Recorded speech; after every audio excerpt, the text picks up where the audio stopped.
தெய்யத்தின் முகங்கள் மற்றும் உரைமஞ்சள் 2 நூல்களில் நூல் ஆய்வு அரங்கத்திற்கு வருகை தந்திருக்கக்கூடிய அத்தனை பேருக்கும் என்னுடைய வணக்கத்தை தெரிவித்துக் கொள்கிறேன். நூல் ஆய்வரங்கம் நடத்தி கொண்டிருக்கக்கூடிய தக்கலை இலக்கிய வட்டத்திற்கும் என்னுடைய நன்றிகளையும் வாழ்த்துக்களையும் தெரிவித்துக் கொள்கிறேன்.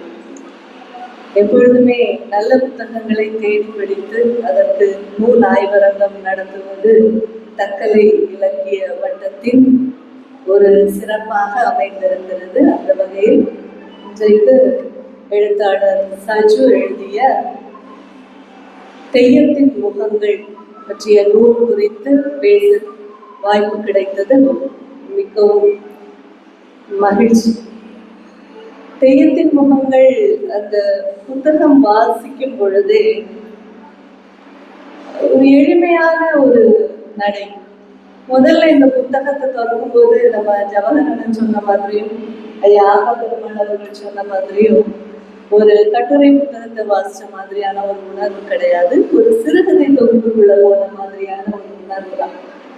ஆனா அது அந்த முதல் கட்டுரையான அந்த பசினி கடவு, 2வது முத்தப்பன் வெள்ளாட்டம், கடைசியில வலையப்ப தரவாள், இந்த 3 கட்டுரைகள்ல நம்ம அதை பார்க்க முடியும்.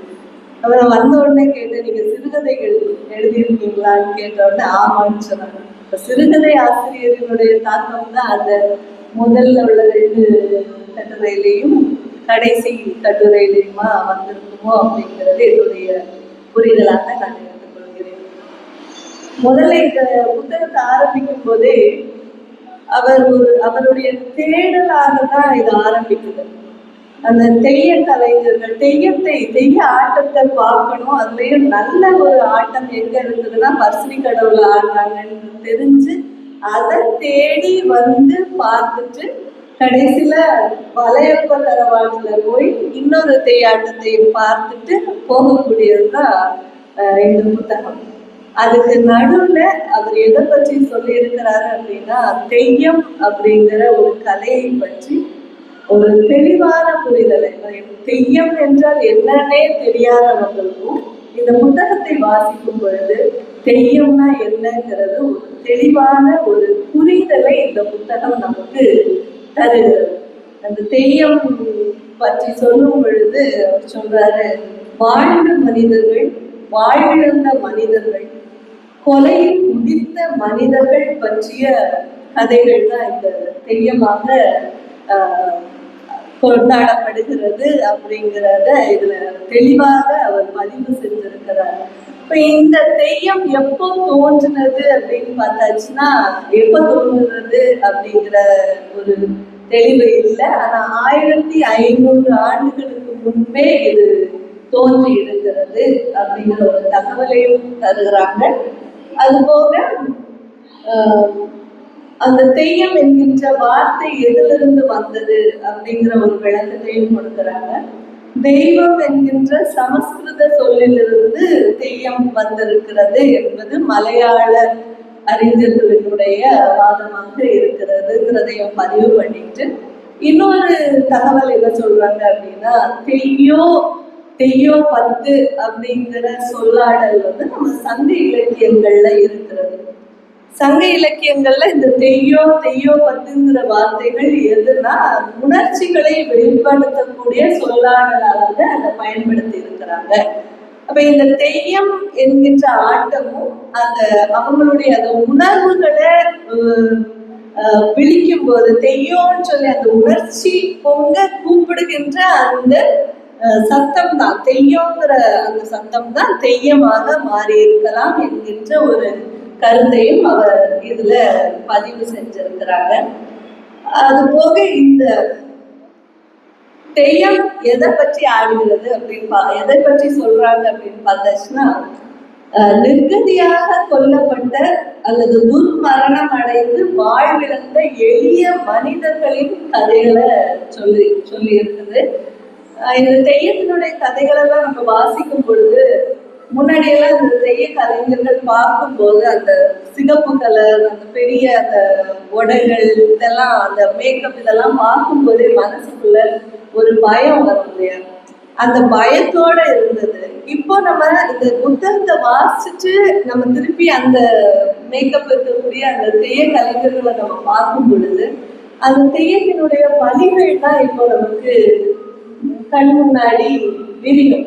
ஏன்னா அந்த அளவுக்கு மேலாதிக்க மக்களால் அடக்குமுறை அனுபவித்த மனிதர்களினுடைய வழிகள் தான் இந்த தெய்யமாக உருமாறி இருக்கிறது.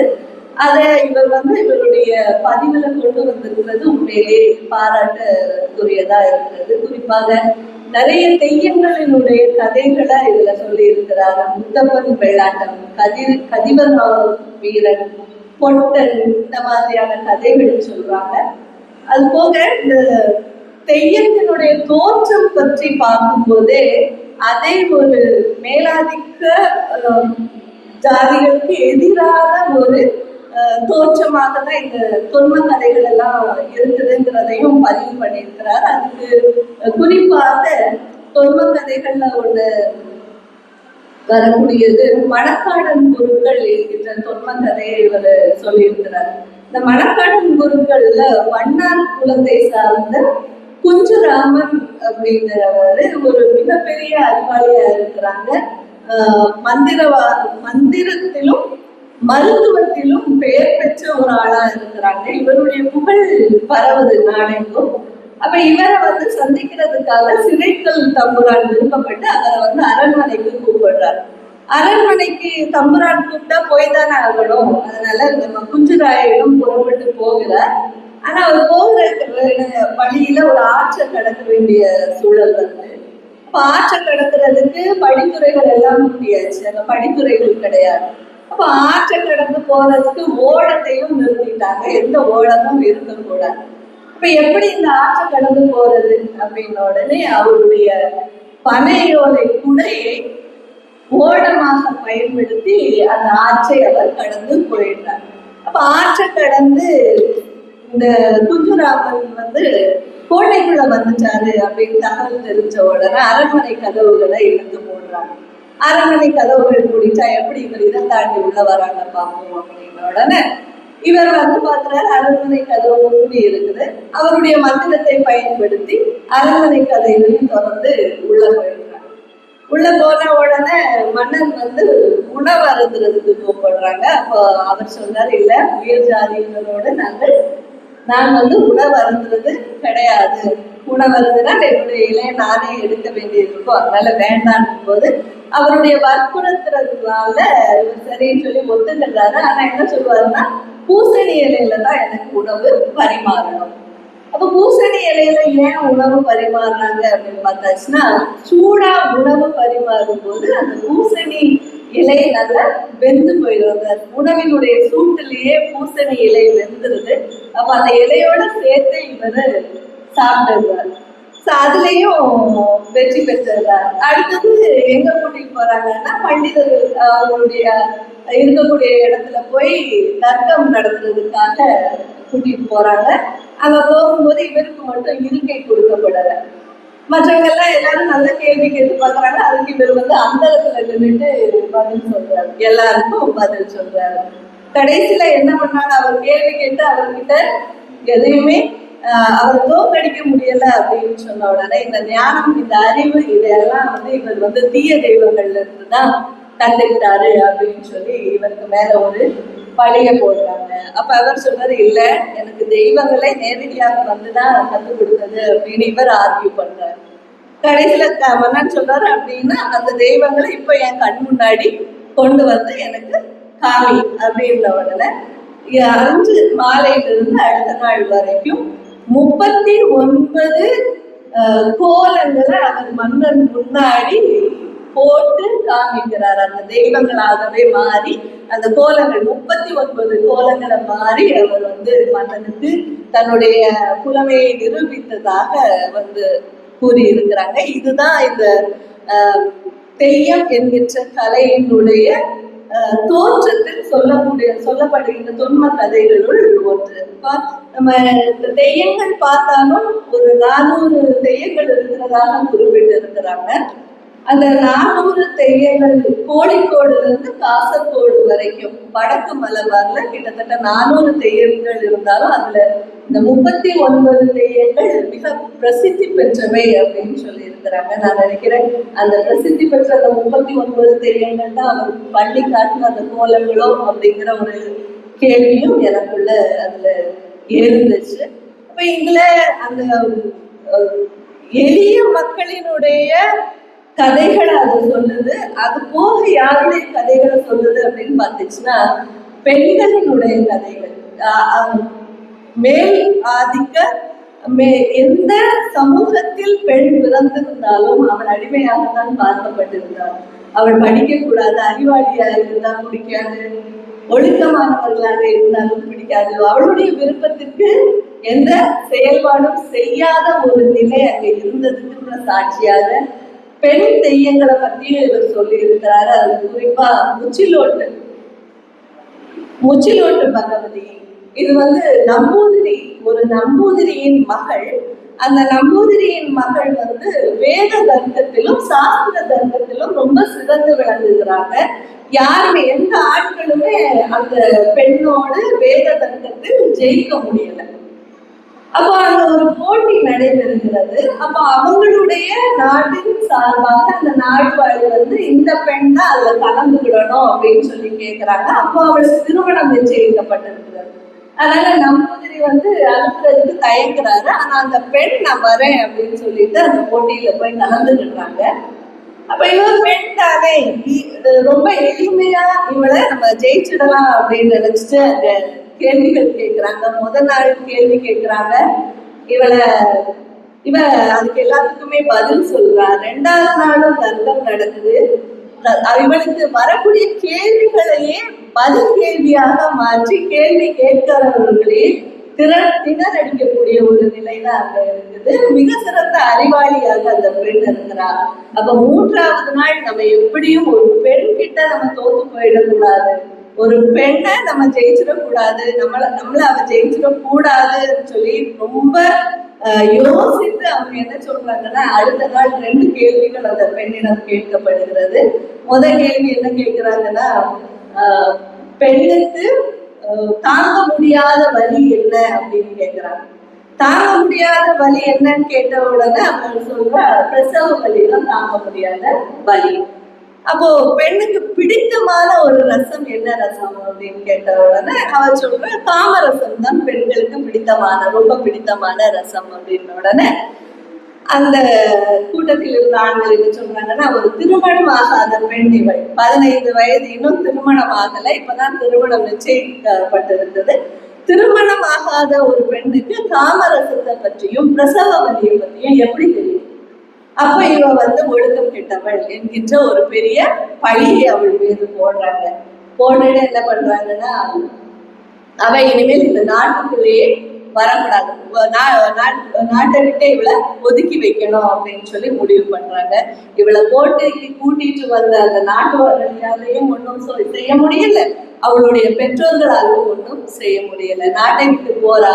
போய் மற்ற கோயில்களுக்குள் அவள் போகும் போதும் இவளுக்கு திருப்பி இந்த கூட்டத்துல கட்டிய அந்த ஒழுக்கம் கெட்டவள் என்கின்ற பட்டம் தான் வருது. கடைசியில எண்ணெயை ஊற்றிக்கொண்டு உயிரை மாய்த்து விடுகிற அந்த பெண்ணினுடைய கதை தான் முச்சிலோட்டு பகவதியினுடைய கதை.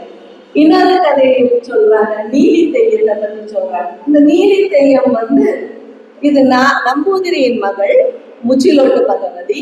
இங்க பார்த்தாச்சுன்னா ஒரு அடிமை மகள், ஒரு தம்பரான் வீட்டுல வேலை பார்க்கக்கூடிய அடிமை தம்பதியினருக்கு பிறந்த மகள் நீலி. அந்த பெண் அந்த பெற்றோர்கள் ரொம்ப நாள் கழிச்சு கிடைச்ச குழந்தைன்னோட பார்த்து வளர்க்குறாங்க, ரொம்ப அன்பா வளர்க்குறாங்க. இந்த தம்பரான் கண்ணுல பட்டுடக்கூடாதுன்னு ரொம்ப கவனமா வளர்க்குறாங்க. வயல்ல வேலை பார்க்கும்போது கூட எல்லாரும் கூட்டத்திலேயும் நடுவுலதான் இந்த பெண்ணை நிற்க வச்சிருப்பாங்க. தம்புரானுக்கு கண்ணுல பட்டுடக்கூடாது, இளைய தம்புரானுடைய கண்கள்ல பட்டுடக்கூடாதுன்னு சொல்லி. ஆனாலும் அதை தாண்டி ஒரு நாள் அந்த இளைய தம்புரான் பார்த்துடுறாரு. பார்த்துட்டு அந்த பொண்ணை பத்தி விசாரிக்கிறாரு. உடனே பெற்றோர்கள் கொஞ்சம் சுதாரணமாயி அடுத்த நாள்ல அவளை வேலைக்கு கூட்டிட்டு வரல, வீட்லயே விட்டுட்டு வந்துட்டாங்க. இப்ப இளைய தம்புரான் அந்த இடத்துல எங்கேயோ போக அப்படின்னு கேட்ட உடனே இவங்க சொல்றாங்க அவளுக்கு உடம்பு முடியல, குடிசையில இருக்கிறான்னு சொன்ன உடனே இவங்க நேரா அந்த குடிலுக்கு போறாங்க. அங்க போய் அவளிடம் தவறாக நடந்து கொள்ளும்போது அந்த பொண்ணு எதிர்க்கிறாங்க. அவளை காப்பாத்திக்கிறதுக்காக அருவாள் எடுத்து அவனுக்கு எதிராக வீசுறான். உடனே இவன் வேகத்துல வெளியில வந்துடுறான். தன்னுடைய ஆசைக்கு இணங்காத இந்த பெண்ணை உயிரோட விடக்கூடாதுன்னு சொல்லிட்டு நேரம் அந்த வயல்ல வேலை செஞ்சுட்டு இருக்கக்கூடிய அந்த நீதியினுடைய பெற்றோர்களை போய் உன்னுடைய மகள் அந்த குடிசையில வேற ஒருவனோடு உறவுல இருக்கிறா, நான் தான் அதுக்கு சாட்சி, நாளைக்கு நாம ஊர் கூட்டம் கூடுறோம்னு சொல்லிட்டு கூட்டம் போட்டு அந்த பெண் தவறானவள் ஒழுக்கமற்றவள் என்று முத்திரை குத்தி அதுக்கு தண்டனையாக தகவல் கையாலேயே வெட்டப்பட்டு அந்த பெண் இறக்கிறாள். அது போக அந்த பெற்றோரும் அதே இடத்திலேயே மாண்டு போற ஒரு குடும்பமே அழிந்த கதை தான் இந்த நீலித்தையும். இந்த மாதிரி அடுத்ததா மக்க போதின்னு ஒரு கதை இருக்கு. அந்த கதையும் பார்த்தீங்கன்னா பொறாமை மூலமாக மாக்கம் அப்படிங்கிற ஒரு பெண், அவங்களுக்கு முன்னாடி 12 சகோதரர்கள், 12 ஆண் குழந்தைகளுக்கு அடுத்ததாக 13ஆவதாக பிறந்த குழந்தைதான் இந்த மாக்கம். அப்போ சகோதரர்கள் எல்லாமே மாக்கத்தின் மீது ரொம்ப ஸ்நேகமா இருக்கிறாங்க, பாசமா இருக்கிறாங்க, அன்பா இருக்கிறாங்க. அதை யாரால பொறுத்துக்க முடியலன்னா அவங்கள திருமணமாகி வரக்கூடிய மனைவிமார்களால் தாங்க முடியல. ஏன்னா அது மருமக்கள் வழியை பின்பற்றக்கூடியவங்க. அப்போ மருமக்கள் வழின்னு சொல்லும் பொழுது ஆண்கள் திருமணமானவுடன் மனைவிமார்களுடைய வீடுகளுக்கு போய் இருக்கணும். ஆனா இங்க மாக்கத்தின் மீதான அன்புனால மாக்கம் சொல்லுவா எல்லாருமே என் கூடவே இங்கே இருங்க அப்படின்ற உடனே இந்த 12 அண்ணன்களுமே திருமணமாய் அங்கே இருப்பாங்க. அப்ப அங்க யாருடைய சொல்தான் இறுதி சொல்னா மாக்கத்தினுடைய சொல்தான். அவளை தாண்டி அங்க ஒண்ணுமே நடக்காதுங்கிற மாதிரி எல்லா விஷயத்திலையும் மாக்கத்தினுடைய குரல் தான் இறுதியாக இருக்குதுங்கும் போது அங்க இருக்கக்கூடிய அந்த அன்னிமார்களுக்கு அவர்கள் மேல் பொறாம வந்தோடனே இது எப்படியாவது இவளை முடிச்சிடணும்னு சொல்லிட்டு அவங்க நினைக்கிறாங்க. அந்த நேரம் பார்த்து ஒரு போர் அறிவிப்பு வந்த உடனே அண்ணன்கள் எல்லாருமே போருக்கு போறாங்க. அவங்க திருப்பி இங்க ஊருக்கு வரும்போது குலதெய்வத்துக்கு விளக்கு வைப்பதற்காக எண்ணெய் கொடுப்பதற்காக ஒரு வியாபாரி வருவார். என்னைக்குமே வெளியில இருந்து எண்ணெய் கொடுத்துட்டு போறவரு கரெக்டா அன்னைக்கு ஏதோ நடக்குதாங்க. உள்ள இருந்து ஆட் வரலன்னு உடனே உள்ள இருந்து ஒரு குரல் தான் வருது, யாருடைய குரலும் தெரியல. உள்ள எண்ணெய் கொடுத்துட்டு போங்க அப்படின்னு ஒரு குரல் வருது. உடனே இவரும் தயங்கி உள்ள போறாரு. அங்க மாக்கம் படுத்துட்டு இருப்பாங்க. இவர் பார்த்த உடனே திடீர்னு எழுதுன உடனே இவர் எண்ணெயை கொடுத்துட்டு வெளியில வந்துடுறாரு. பின்னாடியே மாக்கம் தூங்கி கிடந்தவங்க எழுப்புனது இல்லையா, துணியை சரி செய்துட்டு வரும்போது அண்ணன்கள் எல்லாம் வெளியில வந்துருக்கிறாங்க. இப்ப இதை பார்த்த உடனே இவர்களுக்குள்ள ஏதோ தவறான உறவு இருக்கிறது, அவள் ஒழுக்கம் கெட்டவள்ங்கிற கதைய மாற்றி திரிச்சு எழுதுறாங்க. இங்க வரக்கூடிய அண்ணிமார்களும் அதை ஊதி பெருசாக்கி அண்ணன்களுடைய மனதுல ஒரு தீய எண்ணத்தை விதைக்கிறாங்க. அது எந்த அளவுக்கு மாறுதுன்னா எவ்வளவுக்கு எவ்வளவு மகாராணி மாதிரி தாங்கிய அந்த அண்ணன்களே அவளையும் அவளுடைய குழந்தைகளையும் தலையை வெட்டி கொல்லக்கூடிய அளவுக்கு மாறும்.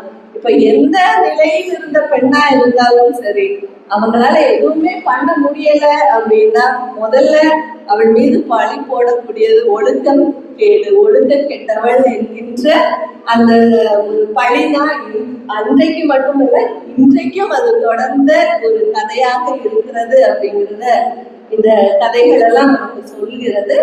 இது போக நம்ம சமூக நல்லிணக்கத்தை பற்றியும் இந்த தெய்யங்கள் கதைகளை வாசிக்கும் போது நம்மளால தெரிஞ்சுக்க முடியுது. குறிப்பா மாப்பிள்ளை தெய்யம், ஆலை தெய்யம், இந்த மாதிரி தெய்யங்களை பத்தி நம்ம வாசிக்கும் பொழுது முஸ்லிம் சமூகத்தினரோடு இருக்கக்கூடிய அந்த ஒரு நல்லிணக்கமும் நம்ம தெரிஞ்சுக்க முடியுது. இந்த தெய்யங்களை தெய்யம் கட்டி ஆடுகிறவர்கள் அந்த இதற்காக பிரத்யேக உடைகள் எல்லாம் போடாம ஒரு முஸ்லிம் மாதிரி அந்த தொப்பி அணிஞ்சுக்கிட்டு அணிஞ்சுக்கிட்டு அந்த உடையிலே சாதாரண உடைகளிலேயே அவங்க ஆடக்கூடிய பழக்கமும் இதுல இருக்குது. இப்படி தெய்யங்கள் வழியாக அந்த சமூகத்தில் நடந்த அநீதிகளை பறைசாற்றுகின்ற அதற்கு சாட்சியாக இருக்கிற ஒரு கலையாகத்தான் நம்ம இந்த தெய்யக்கலையை பார்க்க முடிகிறது. அடக்கு எளிய மக்களுக்கு எதிராக, பெண்களுக்கு எதிராக இந்த மேலாதிக்க வர்க்கம் நடத்திய படுகொலைகளுக்கு சான்றாகத்தான் இந்த தெய்யக்கலைகள் இன்றும் இருக்கிறதாக நான் பார்க்கிறேன். இந்த தெய்யக்கலைகளை பத்தி சொல்லும் பொழுது இது எங்கெல்லாம் ஆடப்படுது அப்படிங்கிற விவரத்தையும் கொடுக்குறாங்க. காவுகள், அதுக்கு பிறகு மடமுறைகள், தரவாடுகள், இப்படி பல இடங்கள்ல இந்த தெய்யக்கலைகள் ஆடப்படுகிறதாக தகவல்களை இதுல கொடுத்திருக்கிறாங்க. அது போக தெய்ய கலைஞர்களை பற்றின குறிப்புகளை எல்லாம் கொடுக்குறாங்க.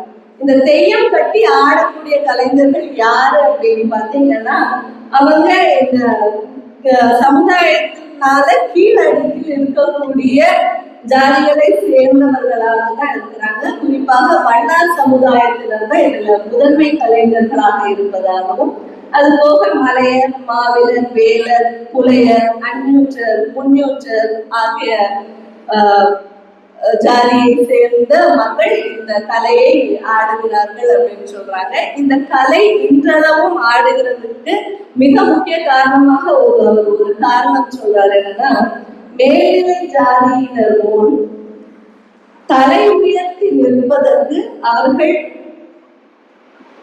கலை உயர்த்தி நிற்பது அவர்கள் தெய்யம் ஆடும்போது மட்டுமே அப்படின்னு. ஏன்னா அந்த அளவுக்கு அங்கு சாதிய வேறுபாடுகள் அந்த சமுதாயத்தில் இருந்திருக்கிறது என்பதற்கு சான்றாக இந்த வரியை நான் பார்க்கிறேன். ஏன்னா இந்த தெய்ய கலைகள் படத்திலே பார்த்தாச்சுன்னா சிகப்பு கலர் தான் இருக்கு. சிகப்பே எதனுடைய குறியீடு அப்படின்னு சொல்லும் போது ரத்தத்தினுடைய குறியீடாக தான் அதை சொல்றாங்க.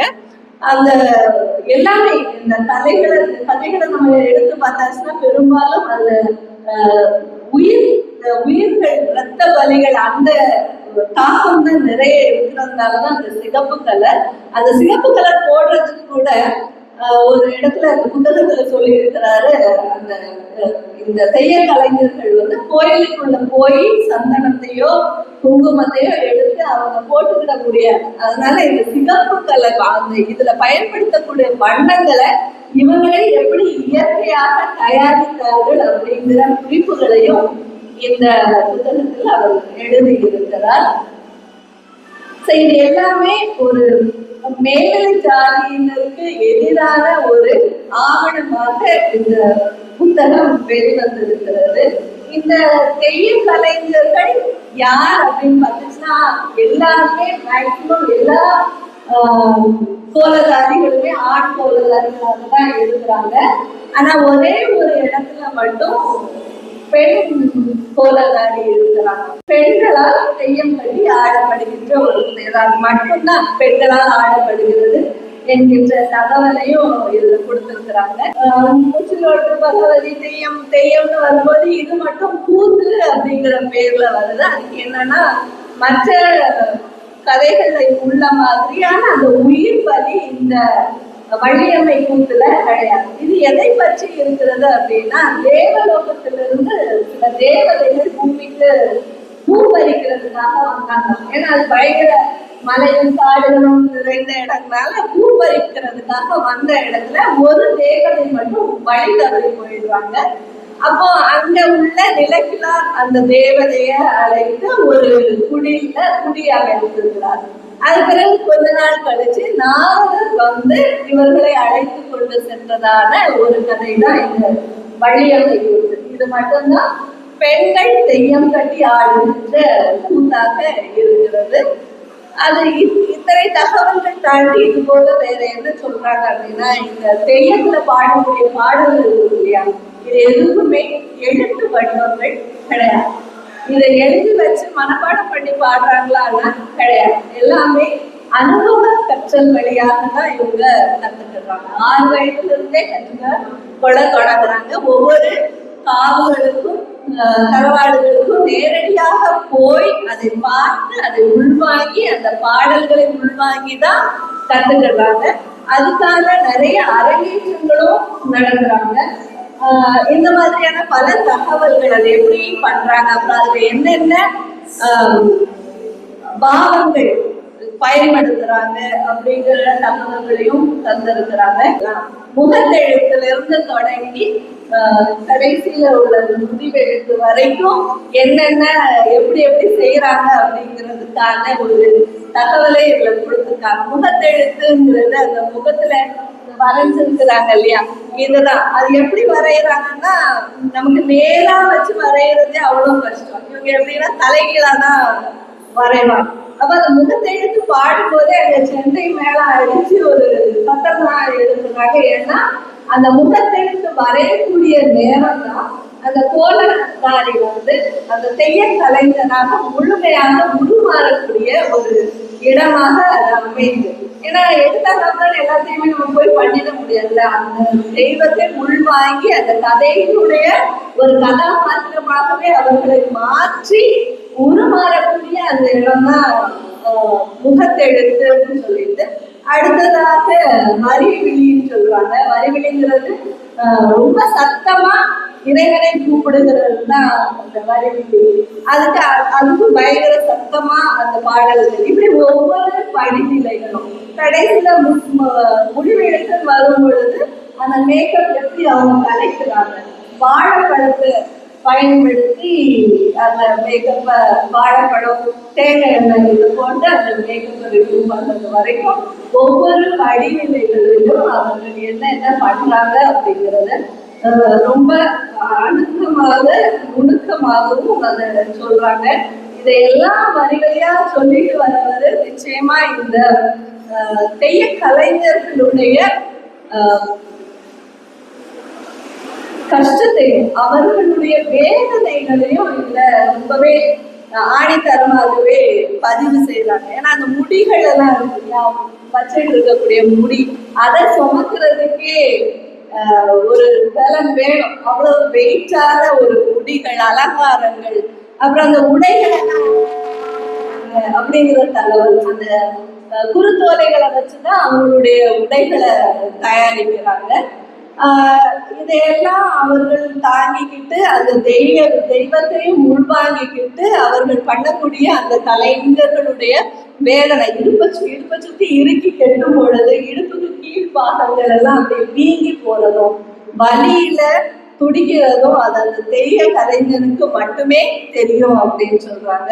அதுல குறிப்பா அந்த மேலறி விழுது, மேலறிங்கிறது நம்ம தீக்குழி பார்த்துருக்கோம்ல, அந்த மாதிரி மேலறி விழுதுறது அப்படி அம்பாரம் மாதிரி அப்படி கட்டைகளை வச்சு கனல் வச்சுட்டு அதுல இந்த தெய்ய கலைஞர் போய் விழுந்து எழும்பணும். அப்ப பக்கத்துல 2 பேர் அந்த கயிறு பிடிச்சிருப்பாங்க. இவர் போய் அதுல விழுந்தோடனே அவங்க தூக்கி எடுக்கணும். அது கிட்டத்தட்ட எப்படின்னா ஒரு 101 தடவையாவது அந்த தெய்ய கலைஞர் கோலதாரி விழுந்து எழும்பணும். அப்பதான் அவன் சிறந்த கோலதாரி. இது நேரத்துக்கு நேரம் மாறிக்கிட்டே இருக்கும். சில சமயம் 120 தடவை, 130 தடவை. அந்த தடவைகள்லாம் முடிஞ்ச பிறகு கூட இவங்களை கூட்டிட்டு வந்திருப்பாங்கல்ல, அவங்க போதும்னு சொல்ற அளவுக்கு இவங்க விழுந்து எழும்ப வேண்டிய சூழல் வரும். அப்ப அவங்க உடல் சந்திக்கக்கூடிய பிரச்சனைகளை பற்றி இதுல சொல்றாங்க. இப்படி ஒரு தெய்ய கலைஞர், அவனுடைய பேர் பெருவண்ணா, குஞ்சார பெருவண்ணா. அந்த குஞ்சார பெருவண்ணன் இப்படி ஒரு மேலே விழும் பொழுது அவருக்கு இந்த 2 பேர் பிடிச்சிட்டு நிக்கிறதுக்கு 2 பேரை ஏற்பாடு பண்ணதை இவரை கூப்பிட்ட ஏற்பாடு பண்ணாம விட்டுருக்காங்க. ஆனாலும் பரவாயில்லன்னு அவர் தனியாகவே விழுந்து எழும்புறார். அந்த இதுல அவருடைய பெருவிரல்ல காயம் ஏற்பட்டு பின்னாடி முட்டு வரைக்கும் அவருடைய காலையை இழந்த கதையையும் இதுல பதிவு செய்திருக்கிறார். ஒரு செண்டை கலைஞராக அவர் தன்னுடைய சக கலைஞர்களின் வலியையும் அவருடைய புத்தகத்தில் பதிவு செய்திருக்கிறது மிகுந்த பாராட்டுக்குரியது. மேலே இந்த புத்தகத்தை வாசிச்சு முடிக்கும் பொழுது தெய்ய கலைஞர்கள் பற்றிய ஒரு புதிய பார்வையை நமக்கு இந்த புத்தகம் நிச்சயமாக கொடுக்கும். அந்த அனுபவம் உங்களுக்கும் கிடைக்கும் என்பது நிதர்சனம். இது மாதிரியான எழுத்துக்கள், அதாவது இதை வாசிக்கும் போதே, நிறைய கதைகள் வாசிக்கும் போது நம்ம தமிழ்நாட்டில் இருக்கக்கூடிய சிறு தெய்வங்களினுடைய சில கதைகளும் இதற்கு பொருந்தி வர மாதிரியான ஒரு உணர்வு இருக்குது. இப்ப எனக்கு ஒரு சின்ன வேண்டுதல்னா ரெக்வெஸ்ட் என்னன்னா, ஒரு கம்பேரிட்டிவ் ஸ்டடி, நீங்க தெய்ய கலைகளையும் நம்முடைய சிறு தெய்வங்களையும் வச்சு ஒரு கம்பேரிட்டிவ் ஸ்டடி ஒன்று நீங்க பண்ணீங்கன்னா கொஞ்சம் நல்லா இருக்கும் அப்படிங்கிறது, அது உங்களால சிறப்பா பண்ண முடியுங்கிறது இந்த புத்தகத்தை வாசிக்கும் பொழுது தெரியுது. ஏன்னா இந்த எழுத்து நடை நீங்க பாத்தீங்கன்னா, நீங்க வாசிக்கும் போது நிச்சயமா உங்களுக்கு போர் அடிக்கவே அடிக்காது. அந்த எழுத்து ஓட்டம் அப்படியே போயிட்டு நம்ம எழுத்து எங்கேயுமே உங்களுக்கு தடைப்படும். இந்த கதையை வாசிக்கும் போது இந்த இடத்துல இருக்கு, என்னப்பா இவ்வளவு கஷ்டமா இருக்கு, புரிய மாட்டேங்குதுங்கிற பிரச்சனைகள் வராது. இப்ப நம்ம வாசிக்கிறதுக்கு மிக எளிமையான எழுத்து நடையில எழுதுறவங்க, இத்தனை விஷயங்கள் அவங்களுக்கு தெரிஞ்சவங்க, அந்த கலையோடையும் கலைஞர்களோடையும் பயணம் பண்ணுகிறவர்கள் இது போன்ற மேலும் சமுதாயத்துக்கு பயனுள்ள தகவல்களை கொடுக்கின்ற புத்தகங்கள் நிறைய எழுத வேண்டும். அது கண்டிப்பாக நீங்கள் எழுதுவீர்கள். இன்றைக்கு கிடைத்த விருது மட்டுமல்ல, பல விருதுகள் உங்களை தேடி வர வேண்டும் என்று வாழ்த்தி விடைபெறுகிறேன். நன்றி.